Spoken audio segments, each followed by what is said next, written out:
Good morning. Will you turn in your Bibles to the book of Esther, chapter 4? And this might be a book that might be a little unfamiliar to some of you folks. So if you have to use your table of contents, or you can totally Google Esther, chapter 4. It's a pretty interesting story, I think, and it has to do with somebody, or actually the whole Jewish people in unfamiliar territory. Have you ever been in unfamiliar territory? Somewhere that's, not so familiar to you, where you feel like you might be a little lost, you might be looking for some direction, you're trying to figure out what am I supposed to do. It could be a literal place, or it could be a situation that you found yourself in that you're like, wow, I've never quite been here before. In recent weeks, you've heard Pastor James mention about an old mentor of his, Ted Goslin. He was a campus minister at Hawaii Baptist Academy for several years when I was in middle school and high school as well. And so not only did he mentor Pastor James, he mentored me too. And James would say something like, his fingerprints are actually over GracePoint because of his impact on my life and on James's life and other people who have been under his watch at HBA. But not only that, as a pastor on the Big Island and then also a pastor in California. And I got this text earlier this morning that Pastor Ted has passed away, and he's gone to be at home with the Lord, and that is some news that is heavy, right, on our hearts, and this is not new to me, right? I mean, I've had friends pass away, people that I've known, but earlier this week, there was a father of a childhood friend of mine who also passed away, and that is hard to take as well. Obviously not as hard as that family. I visited a relative that I had grown up with who's in hospice, actually struggling with the same cancer that Ted Goslin had been struggling with. And there's a lot of stuff going on in the world, isn't there, today? There's a lot of junk going on. We're talking about evil and suffering and even death. And maybe you're in unfamiliar territory as well, where you've been hit with something or you've been going through something for quite some time, and you're at the point where you're like, man, I just don't even know now. I don't know what I'm supposed to do. I don't know where I'm supposed to go. I don't know what I'm even supposed to think. Maybe it has something to do with your job, your career choice, your family, your marriage, other relationships, stuff that is just going on that you see constantly through the news because you have it on your phone and you're constantly looking up stuff that is going around in the community as well as across the world. And you're just like, man, I don't even know anymore. And it's not unlike this one girl, Esther, that we're going to be taking a look at today, who is in territory that she was somewhat familiar with as far as physical location, because she grew up in the Persian Empire, but she was a Jew. She wasn't in the kingdom of Israel. That had been conquered long before she came on the scene by the Babylonian Empire. We've talked about Babylon in recent weeks in our study of Revelation. Yeah. But this had happened years and years before she comes on the scene, but she's an orphan. And she's being raised by her older cousin Mordecai. And what we're going to find in the book of Esther today is that, even in times when we feel lonely, we feel displaced, maybe even ripped away from everything that we hold to be familiar and dear to us, that somehow there's still a God out there who's still faithful, who still keeps promises, and he's still at work today. Even though we may not see it, even though we may not hear him with our audible ears, there's still reason to believe that God is still there. And it's all about him. And it's not a whole lot about us. The book of Esther is kind of interesting. It's one of two Old Testament books that are named after women, which is kind of a big deal coming from the age that this is. The author is traditionally ascribed to Mordecai, but maybe even could be a priest named Ezra at the time when Israel is actually returning from exile. But this story kind of recounts the lives of some people or some Jews that did not return from exile. The setting is Susa, Persia, the capital of the Persian Empire, where Xerxes I, also known in the Hebrew tongue as Ahasuerus, he rules. Now, if this sounds a little familiar, Xerxes, he's the same guy, the same king of Persia, that if you've seen the movie 300, it's that guy, right? That tried to take on 300 of the Greek troops and did not quite work out to his favor. So we kind of have an idea this story is rooted in history. It's not one of those feel-good fairy tale type of stories where we're like, wow, that's so cool and inspirational. That we're talking about, this is for real, that had happened in the 5th century BC. And it recounts the events leading up to the rescue of the Jewish people from genocide when it was part of the Persian Empire. Now, the book is also notable for a couple of other reasons. That it recounts the events happening to the people of Israel, or the Jewish people who did not return from exile. But did you know that the book of Esther does not mention God once? Yeah, this is the one book of the Bible that does not mention God, and even more so, doesn't refer to anything remotely pious or religious. Nothing about prayer and or the temple, or saying there's no one declaring that God is the one God that needs to be praised and worshiped. There might be something remotely related, and we'll refer to that in just a little bit, but this is the one book that doesn't explicitly mention God or any of his words or actions. So why is this in the Bible? Again, as we open up the book of Esther and we recount the story, we're going to find, I believe, that this is still all about him. A God who is about rescue, about a God who keeps his promises, and he's still doing it again and again and again. You know, we're looking at Esther chapter 4, but in order to fully grasp the meaning of chapter 4, we gotta talk about the whole story of Esther. Yeah, what's up with this Jewish orphan from way back before Jesus shows up on the scene? And the story, funny enough, doesn't even open with her. It opens with King Xerxes and his queen, Queen Vashti. Now, Xerxes is kind of known for being extravagant and showing it off. And at this point, and how the book of Esther opens up is with him giving this banquet. It says banquet in a lot of our English translations, but really what it is a drinking party. Because he's showing off all his provinces, his power, his possessions, and he even wants to show off his queen. So his queen is somewhere else in the palace, in another room, hosting her own little banquet / drinking party with some of the other ladies in the empire. And he decides, I want to show her off. So he summons her, sends some eunuchs off to go get her, and she decides, yeah, no, not today. Who does that to the Persian king, right? She defies him. He gets ticked off and decides, well, that's enough. She's not going to be my queen anymore, and basically banishes her from his presence forever. Like, who does that? Well, apparently the Persian king, right? Because, well, he's king. Then the scene turns to Esther.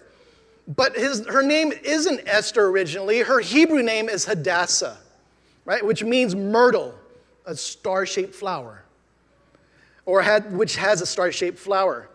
And Esther itself, well, it means morning star, and that's a Persian name. And that might sound kind of weird, right? But some of us who might be familiar with names in the Bible know that once you're given a name, you might not have that name referred to throughout your story, right? So we're referring to Esther by her Persian name, not her original Hebrew name. Just like maybe some of you guys know Shadrach, Meshach, and Abednego, right? Those are familiar names who stood up to the king of their time and said, "We will not bow down to your idol." Well, those weren't their given names, right? Hananiah, Mishael, and Azariah were their given names, but we know them by Shadrach, Meshach, and Abednego. Why? Because they were taken away from their homeland, right? Taken away from everything that was familiar to them. And they were indoctrinated. They were forced to learn another language and take on a name for themselves from the Babylonian gods. But Esther here, she has a cousin named Mordecai, an older cousin who raises her as his own daughter. And King Xerxes remembers that, oh yeah, I don't have a queen, so let's go look for one. So he holds this beauty pageant and calls in all the young maidens from the area to come and for him to kind of pick out, which sounds in some way like, wow, it sounds like a Cinderella thing, right? Is it great that we pick out all the beautiful maidens and he gets to choose one for himself? It actually turns out to be a sex trafficking kind of situation, yeah? I don't know if we realize this or we remember this, that, yeah, she was not there because she wants to be. Yeah, and this is not one of those, oh, I get to be queen of the empire. No, I get to be one of many that has to go into the king whenever he feels like it. Yeah. So I don't know whatever romantic ideas that we have had about Esther at some point, but this is not a good thing, right? Not yet. So she's chosen above all the other maidens to be Xerxes' queen. Sounds great, but we'll find out that, well, no, not so much. Next scene, Mordecai shows up again. Now, he's one of those kind of officials that are part of the court and stands by the king's gate. And he is also, don't forget, he's also a Jew. But the top official, second only to the king, comes around. His name is Haman. Actually, let's put Haman on the side, because Mordecai does something pretty incredible. He overhears a plot by some of the king's eunuchs to assassinate the king. He overhears this. He thwarts their efforts. He lets Queen Esther know, wow, we got connections. That's awesome. That's great. But he goes ahead and he actually thwarts a plot to assassinate the king. And it's good, right? But the scene gets quickly changed to this guy, Haman. Now, keep in mind, what Mordecai just did, because it'll show up later. But Haman shows up on the scene, right, top official. He's walking through the streets, and he notices this one Jew, Mordecai, not bowing down to him like all the other officials are around him, according to the decree of the king. So Mordecai is disobeying the king, kind of like Queen Vashti disobeyed the king. Man, what's up with these people, right? Don't they know that it's kind of dangerous to disobey the king? And sure enough, Haman gets ticked off. We don't even know why why Mordecai doesn't bow down to Haman, other than the fact that it might be related to the fact that he's a Jew and Haman is not. But this makes Haman furious. So he decides not only is he going to give it to Mordecai, but his people as well, all the Jews. He decides that he's going to have all the Jews destroyed. We're going to take out all the Jews, including this guy Mordecai. So he goes to the king. He manipulates the king into issuing this decree that cannot be revoked, that on this particular day, that the Jews would be all destroyed. And in order to figure out what day they're going to do this on, Haman casts the lots. And in their tongue, it's pur, right? Not pure, like it's all clean, but P-U-R, pur. And keep that in mind, too. Casts these lots, decides that in the 12th month, on this particular day, that all the Jews would be destroyed. So, of course, all the Jews are freaking out. They know that in several months, and this is several months down the line, this is not like, hey, in a couple of days, it's all over for the Jews. They've got months to kind of freak out. And Mordecai is also kind of distraught as well. Like, he tears his clothes, as is the custom of mourning and grief and distress, puts on sackcloth, he hangs out at the king's gate. And Esther, his cousin, finds out about this. Queen Esther. She sends a eunuch to go find out what's going on, and Mordecai tells him that the Jews are about to be annihilated. Here's a copy of the edict. And the eunuch takes it back to Esther, who of course is concerned about it. But in the conversation, Mordecai tells Esther, you need to do something about this. You're queen. You have the ear of the king. You can do something about this.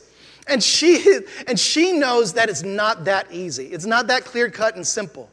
It is law there that nobody can just come into the presence of the king and expect to be heard, right? You come into the presence of the king of Persia unannounced, unsummoned, and you could lose your life.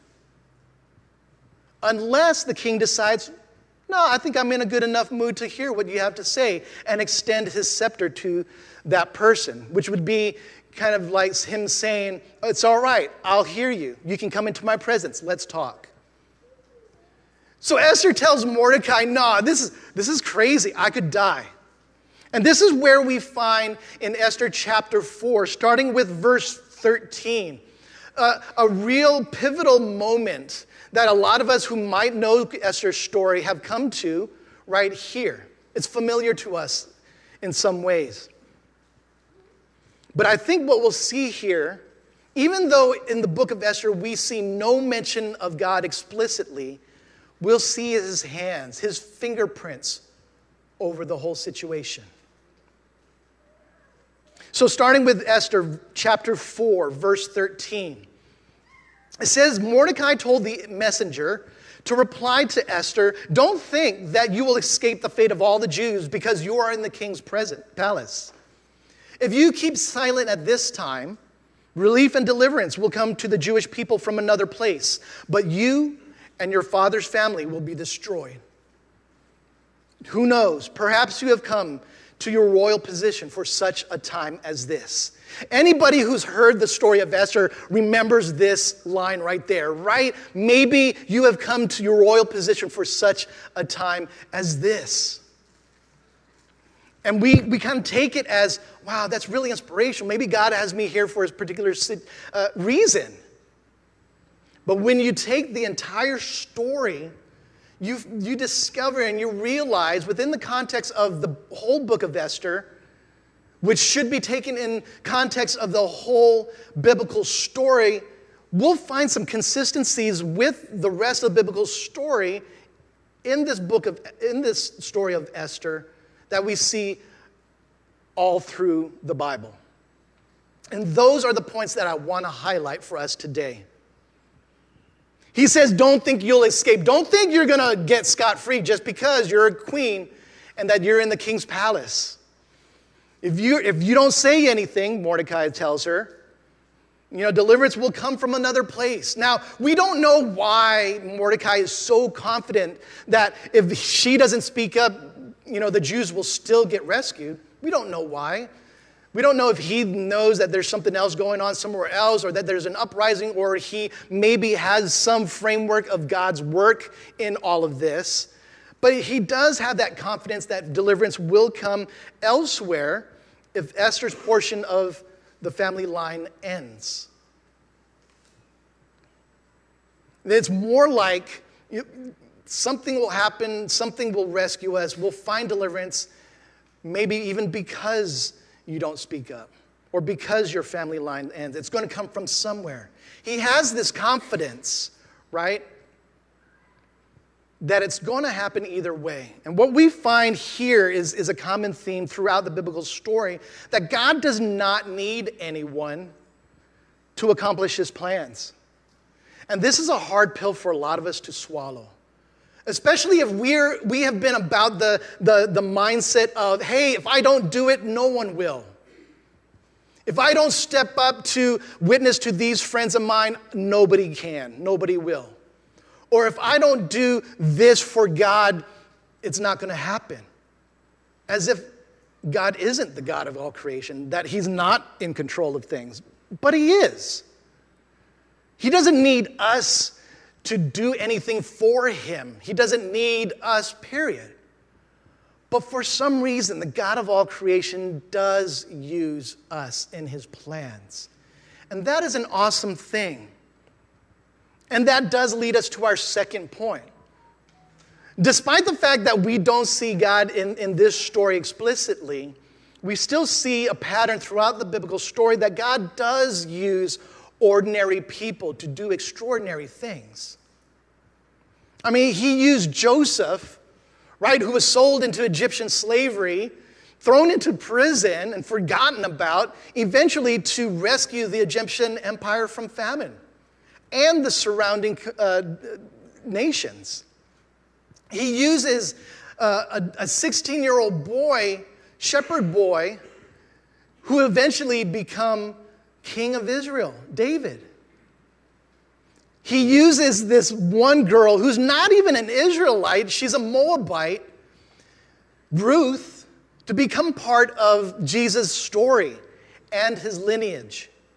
Again, he does use ordinary people in his plans. And he uses this Jewish orphan girl to become queen of Persia to, spoiler alert, rescue the Jews. She's not the paragon of virtue or piety, as we'll see in just a little bit, just as Mordecai is not some special prophet.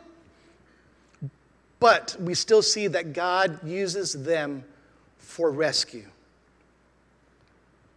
The third point is shown here is that there's a big picture at play here, and we don't see it. We never see it.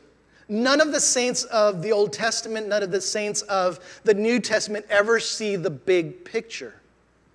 But we know the one and trust the one who does. Hebrews chapter 11. Some of you guys are familiar with this part of the Bible. Hebrews 11 recounts several of the Old Testament figures who have been commended for their faith. And it is a faith that is demonstrated in action. They are commended for trusting God who keeps his promises even without seeing those promises fulfilled. Isn't that kind of weird? In Hebrews chapter 11, verses 13 and even 39, the author commends these people for having faith even though they don't receive what was promised. Because ultimately, it was fulfilled in Jesus Christ, which was hundreds of years after them. Yeah? I mean, if we are promised something, what do we want to know so that we can trust that person? We want to know that it's going to happen, right? You know, if our husband or wife or our grandma or grandpa or whatever tells us, hey, I'm going to get you this for Christmas, what do you want to see so that you can trust them? You want to see it under that tree December 25th, right? But these Old Testament figures trusted God because he saw the big picture. He was the author of it, right? But we don't ever see it, and that's why we trust him. And in this big picture, we see the theme of rescue. We see a rescue mission happening here, right? And there's something interesting about this rescue mission. We are, first of all, rescued. We are being rescued. But after we are rescued, after we accept that gift of salvation through Christ, we then become part of that rescue mission. Yeah. It's not about us praying the prayer of salvation and thinking, oh, I've got my fire insurance, I'm good to go, I'll be in heaven after I die. And then just like, okay, and all I got to do is make sure I go to church, Bible study, I sing in worship service, and I listen to this 2-hour sermon right here. No, I'm just kidding, not 2 hours, but you kind of get the idea, right? That we're supposed to be doing all these things in order to be a good Christian, so I stay on God's good side. But that's not it, right? That's not the point. It's not about me doing things in order to stay on God's good side. Jesus has already done that for me. What we do after we are saved is go out and become part of this mission to rescue and save others. I mean, to be clear, to be sure, we're not the ones doing the saving because that's Jesus' job, but we are part of this mission. Yeah? We have been rescued, and then we go out because of what God has done for us to share our story with others. And so we see this Jewish orphan needing saving, but also becoming part of this rescue mission to save the Jews from genocide. And then going on in verse 15, we kind of see where Esther's story takes a turn. Esther sent this reply to Mordecai.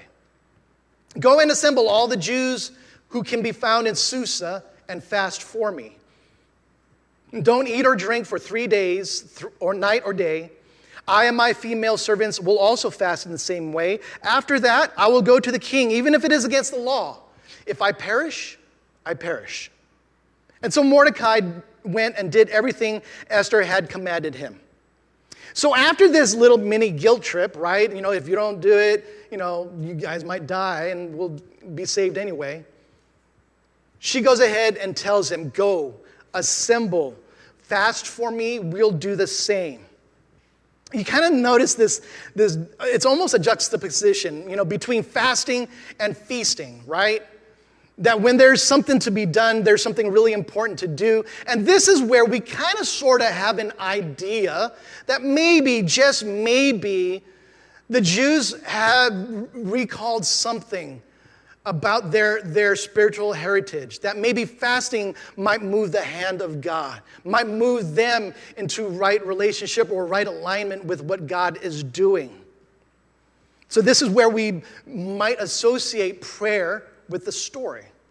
But again, we don't ever see them saying, hey, let's pray to God for our rescue. But she tells him to fast, and I'll do the same. And if I perish, I perish. And at first glance, that one line, right? If I perish, I perish. It kind of sounds inspirational. It sounds like confidence and resolve. I'm going to do this no matter what. And it might be. One commenter kind of mentioned, actually, it sounds like sarcasm. Yeah? It sounds like sarcasm. After what Mordecai kind of dropped on her, saying, if you don't say anything, you're going to die. If you do say something, well, you might die because, right, you go into the presence of the king unannounced, you're taking your life at risk. But for whatever reason, she does kind of let this line go, right? If I perish, I perish. And what we see here is that there's faith demonstrated in action. But it is difficult. It's hard. And it's often unpopular, right? And throughout the biblical story, we see that as well. Moses and the Israelites, man, that was hard coming out of Egypt. I mean, it's a great thing to be released from slavery. And great thing to be able to see something as awesome as the Red Sea splitting before you and you walking on dry ground. But man, it was still hard for them. They complained all the time, even though they saw God do incredible things. I mean, they come up to the doorstep of the promised land and they say, you know what, man, this looks like trouble. They all look bigger than us. There's all these fortified cities. I don't know if we can go on. Yeah? And Moses is all like, no, let's go. Joshua and Caleb says, let's go. But the rest of the Israelites said, no, we can't do this. Yeah, I know we saw God bring the 10 plagues. I know we saw him split the Red Sea, but man, this just looks too hard. Yeah, faith demonstrated in action is hard and unpopular, but it's still the best way. I kind of want to be about the same mindset that Shadrach, Meshach, and Abednego had when they were faced with that decision whether to bow down to the image of the king at the time or not. And they said, no, we're not doing this. And the king said, why? Come on, let's just do this. And we'll just kind of move on from here. And otherwise, they would be thrown into the fiery furnace and be executed for their crimes. And they said, you know what? King, God can save us from all this, but even if he doesn't, we will not bow down. no matter what happens, because the story really is all about him. You know? And just a side note, right? You know, she's going in and she notes the fact that what she's doing is illegal, right? It is against the law. Let's make sure that we know that this is not a call to, overthrow our government or to, rebel against our government. That's not this in this case, right? She's not talking about doing that. She's just talking about doing something that's so hard it might even cost her life. Yeah. And the next point is this: faith in action, it results in a transformed life. We see in verse 17 that Mordecai went and did everything that Esther commanded. It seems so simple, but do you catch it right there? First, Mordecai commands Esther to go to the king and plead for the life of the Jews. But here in this verse here, and we already saw it happen in the verses before it, is she is now the authority. She is commanding the authority. She is about to enact an ambitious rescue plan and tells Mordecai, go and fast, get all the other Jews to do the same, and I'm going to go before the king. And we see this throughout the biblical story, that those who have trusted God and his promises are transformed from the inside out. Moses goes from becoming a murderer to bringing out the Israelite nation from Egypt. Peter himself goes from being a really rash and mouthy kind of disciple to being one of the champions of the faith. Paul himself sought the lives of Christians until Jesus intervened and he stepped up and became arguably one of the most popular or most fruitful evangelists ever. Faith in action results in a transformed life. And that is true for us as well. So let's take a look at the end of Esther's story here. So she's just throwing this out. Here we come to the climax of the whole deal. She prepares a banquet to invite the king and Haman, right? This is the guy that kind of deceived the king and put this whole genocide thing into action. Prepares a banquet and invites these two people. And then Haman is all like, wow, that's special. The queen invited only me and the king. And again, right, this is a drinking party. So he's all about that.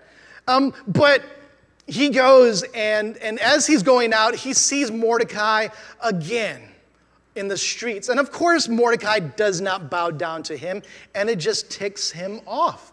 It makes him angry. So he decides, I'm not going to even wait till this day where all the Jews gets annihilated. We're going to do this now. So he goes home. He tells his wife and his family and his friends, and they suggest, you know what, go ahead and build a gallows for him. Yeah, build this big old spike and impale him on it, or have him impaled there. Let's execute him right then and there. So he does. He has the gallows constructed, and it's 75 feet tall. I mean, just a little overkill, right? I mean, you kind of understand how angry this guy is. So he has this gallows prepared, and he goes to the king in order to ask the king to, permission to execute Mordecai. Meanwhile, and this is where we see more of God's providence in action.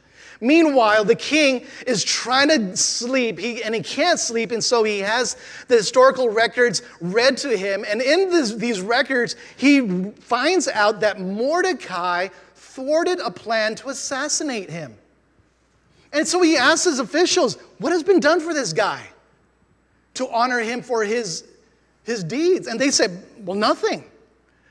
So he's trying to figure out, how do we honor Mordecai for saving the king? And at that moment, would you know it, Haman arrives, right, in order to ask him to execute Mordecai. But before he can even ask the king goes, hey, Haman, I need your help. We need to figure out, what would you do to honor somebody who just saved the king? And Haman thinks, oh, well, the king wants to honor me. You already know where this is going, right? This is just bad news, piling up on bad news for Haman. And so he kind of tells the king, I would do this and this, royal robe, best horse, parade down the streets, all hail this person. And the king goes, that's a great idea. Can you do that for Mordecai? And Haman's all like, wait, whoa, what? And he has to, and he does this, begrudgingly, of course, right? Puts Mordecai up on the finest steed, gives him a royal robe, takes him through the streets, and he's the one saying, all hail Mordecai. Oh man, can you just imagine what is going through his mind right now?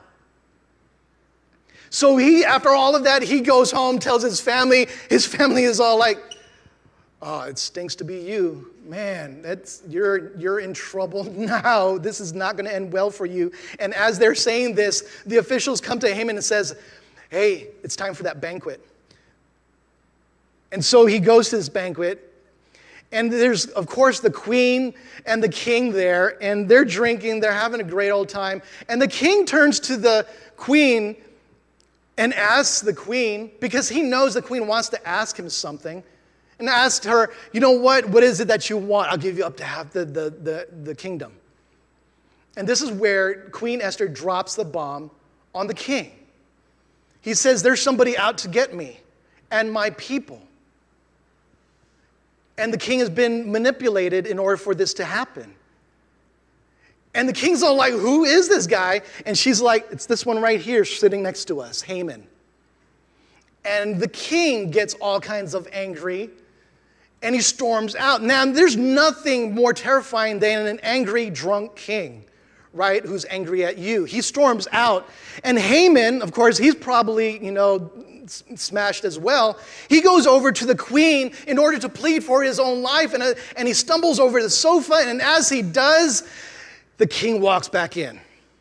And he sees Haman stumbling over the sofa toward the queen and thinks, oh my gosh, now he's attacking my queen.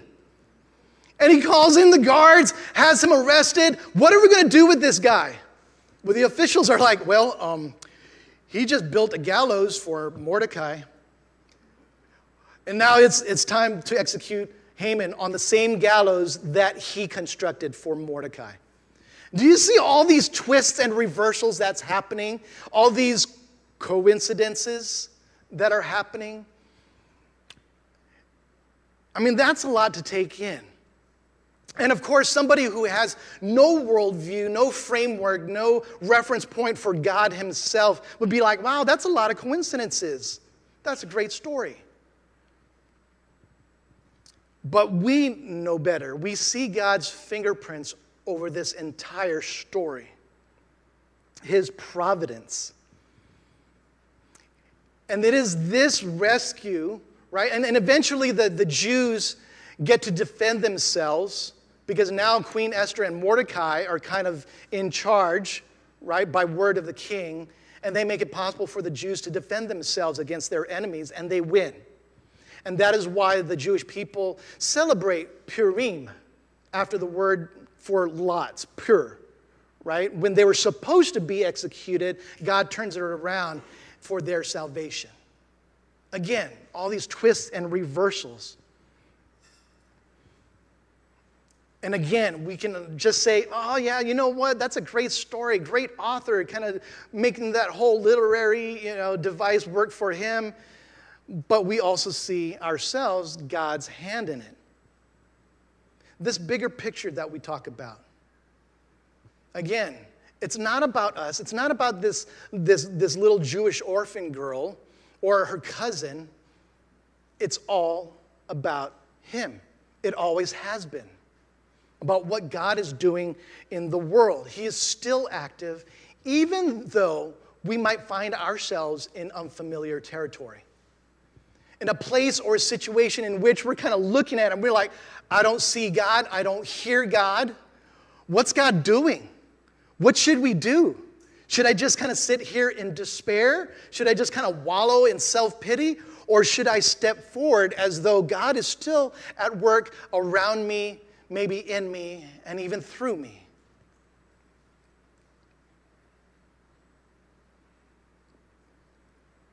what's so great about this story is that we see it as part of a bigger story, a story that we are a part of. The question is, how will you play your part? Will you pray with me? Our Father, we come before you, and we bow our hearts before you because you are King of kings, you are Lord of lords, and you are sovereign over all creation and all that we consider to be reality. And God, we might not even understand what that really means, but God, I pray that more and more each day you will draw us deeper and deeper into a relationship with you through Christ because of your goodness and your greatness and what Jesus has done for us.